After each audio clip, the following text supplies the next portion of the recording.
Hi everyone, the Fool has picked these 3 relics for the first 3 tiers. What do I mean by the Fool?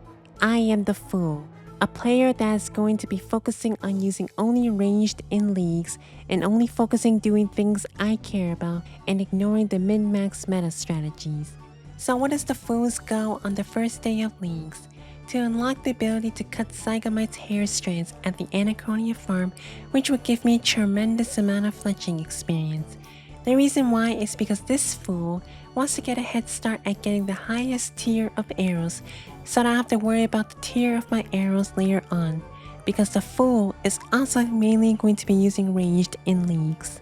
This would require 82 fletching and 95 fire making, and because they made it so you don't need the quest to unlock this activity, that's all I need to do.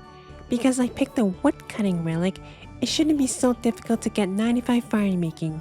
However, for 82 fletching, while the woodcutting relic does help, it's still kinda slow, and with GP being scarce, and as an iron player, that's a very tough thing to deal with.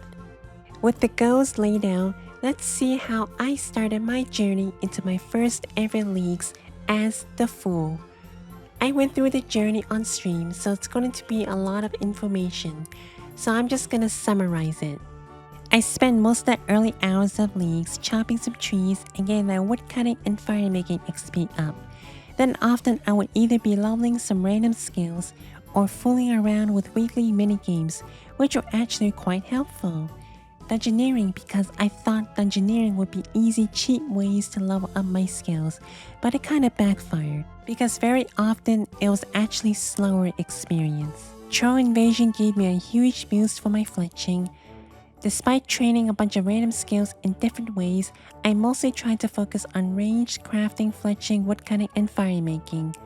Sometimes I will be completing random relic tasks that comes up in my head, or I just continue to focus on chopping trees and neglecting other skills like melee. I even did an evil tree wilderness slash event which gave me some salvages. Everyone would say that you should high alch them, but because this Fool didn't have the magic levels for it, I used low alchemy instead because I was desperate for GP. But there was a reason why I did that. With 40 ranged unlocking the range guild, I could buy adamant arrowheads which were 50 GP each, and thanks to infinite shop stacks, I was able to keep buying arrowheads and neglecting training by mining and smithing, and then selling it back to the shop for 51 GP. So without accounting for buying feathers and sometimes arrow shafts, I was able to profit just a bit. I kept doing this until I finally achieved 75 fletching. So why is 75 fletching a big deal? You see, unlike adamant arrows, rune arrowheads cost 100 GP to buy, but you actually get 153 GP for selling the rune arrow. Even accounting for feathers and arrow shafts, I'm actually now at a net income, which meant I can keep doing this until level 82 fletching. While making headless arrows is still slow, it was quick enough until I finally achieved level 82 fletching. You know, that production master could really make 200 mil fletching a breeze. I started fletching rune arrows at around 270k GP, and now I'm over 700k GP. With 82 fletching, I was finally able to unlock the hair cutting activity, which gives an insane amount of fletching XP per cut at no upfront cost or need to buy from shops. And I can edit this video while doing it.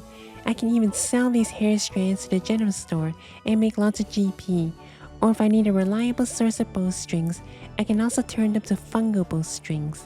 With this goal achieved, my intention is to keep going up until 100 fletching in order to build up my GP pouch, and then start trying to get 95 fire making and 100 wood cutting to eventually make dying arrows and to complete a lot of fletching tasks in the process. Of course, I could have worked towards production master instead, but there is another relic I desire more, and that's the clued one, because let me tell you, this Fool hates doing clues.